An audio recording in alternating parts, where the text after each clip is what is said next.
à vous parler sûrement de Raphaël Ntovin, qui animait une émission, je crois que c'était pour France Culture, où il recevait des philosophes, des anthropologues, plein d'intellectuels. À ce moment-là, puisque l'on manquait de contenu audiovisuel, tous les mardis, sur les sujets en question, on choisissait une vidéo de Raphaël Ntovin. Et on trouvait ça tellement beau parce qu'il n'était jamais statique dans sa position. Il se promenait, il faisait visiter à ses interlocuteurs des endroits, il avait des objets un peu partout, il les interrogeait sur ces objets, quel sens faut-il donner, faut-il mettre sur telle situation, telle question, comment appréhender tel concept à partir de telle situation et immédiate.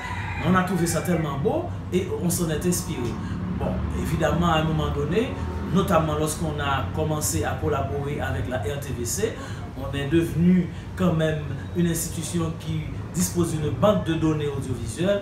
Dès qu'on a un débat maintenant, on va dans notre fonds documentaire et on trouve un café philo qui a un rapport peu ou prou avec la question qui va être abordée dans le cadre du café philo. Alors, l'effet de cette capsule vidéo de Raphaël Ntovin sur vous à l'époque? Oui, Raphaël Ntovin, c'est un philosophe que j'admire beaucoup. D'abord, c'est son élocution, parce que quand on écoute Raphaël Ntovin, on a tendance que sa voix est musicale. Et puis ensuite, ce que j'apprécie surtout chez ce monsieur, c'est l'idée de voyage. Quand il se balade avec son intervenant, il profite du voyage en question pour penser, pour trouver quelque chose. Oui, je disais d'ailleurs que le philosophe comme marche. Et ça me fait penser à Pierre Hadot. La marche devenait philosophique. Oui, la marche devient une occasion de penser autrement parce que quand on marche, on est en mouvement. Et quand on est en mouvement, on renouvelle. C'est la métaphore même du mouvement, de la progression même de la pensée. Donc on chemine. On chemine, pour ainsi dire. Donc, voilà. Et en cheminant, on trouve son chemin. Voilà. Parlant des intervenants qui m'ont marqué à Café Philo, au-delà même des philosophes, des jeunes philosophes que nous avons reçus, je pense à quelqu'un pour qui j'ai beaucoup d'admiration, qui a été mon professeur, c'est bien sûr Roger Petit-Frère, et il y a eu bien sûr Alain Gilles, il y a eu Yves Doristal, il y a eu Jacques-Jean Vernet, il y a eu Jean Casimir, il y a eu Sabine Lamour, qui est aussi sociologue féministe, qui est intervenue à Café Philo. Et Café Philo a été pour eux, pendant pratiquement ces 10 ans-là, l'occasion de faire voir une autre intellectualité, une autre génération d'intellectuels. Parce que ce à quoi j'ai assisté par exemple à une expérience comme celle qui a eu lieu Forum du jeudi, c'est toujours les mêmes têtes, c'est toujours ceux et celles qui ont plus de 60 ans.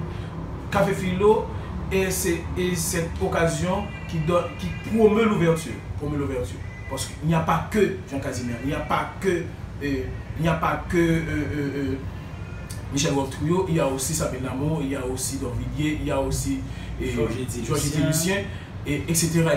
Donc ce sont ces gens-là qui nous ont offert de leurs compétences, de leur compréhension, de leur savoir-faire et qui nous ont donné l'occasion d'élargir, pour ainsi dire, notre vision, mais surtout notre compréhension, notre façon d'agir autrement dans notre pays.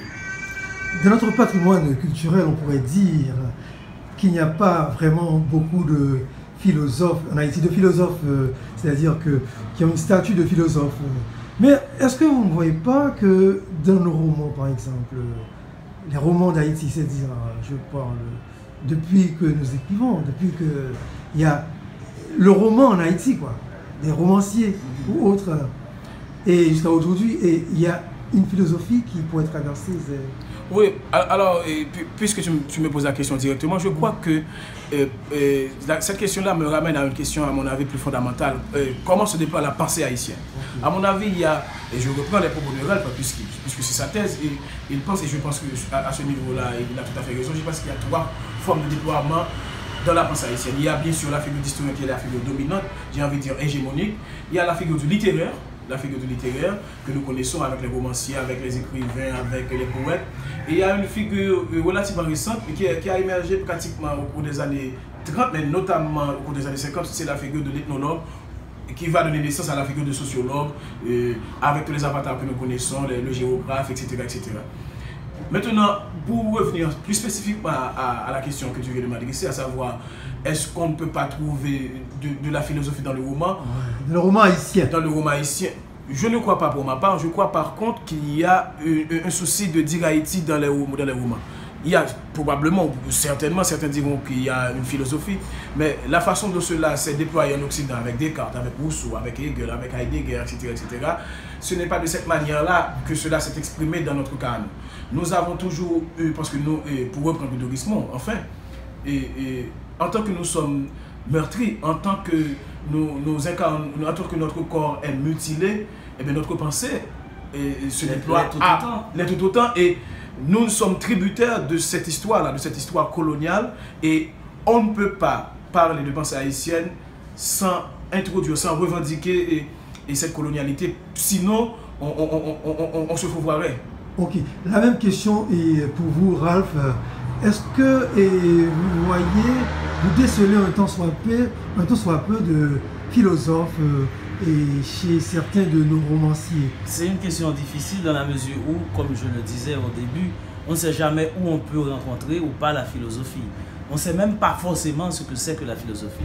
Vous savez, Raymond Aron a dit quelque chose, une boutade qui m'interpelle toujours quand on parle de philosophie.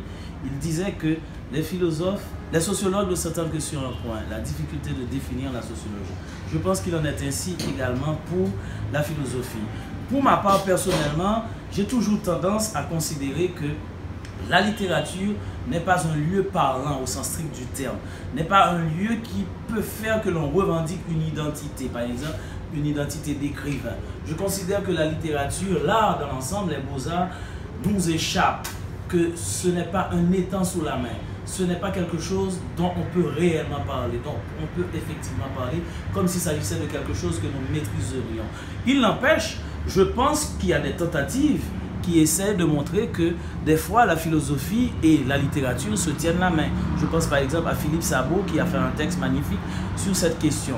Je ne sais pas si dans les romans haïtiens, si dans la production littéraire haïtienne au sens strict du terme, on pourrait trouver de la philosophie. Je ne sais même pas, notamment si chez un auteur comme Jacques-Stéphane Alexis, qui est l'un des plus grands, entre guillemets, et romancier haïtien, et qui a théorisé en plus sur la littérature haïtienne, je ne sais même pas si chez lui on peut trouver de la philosophie. Je pense simplement que il y a là une matière, il y a là une production, et cette production elle est ouverte. Et les chercheurs, selon les théories qu'ils vont mobiliser, peuvent y trouver ou non de la philosophie. Simplement, pour ce qu'il s'agit de moi, je veux croire qu'après tout, la philosophie et l'art, et notamment la littérature, ont deux types de déploiement assez distincts. Ce n'est pas la même démarche, ce n'est pas la même manière de procéder. Voilà.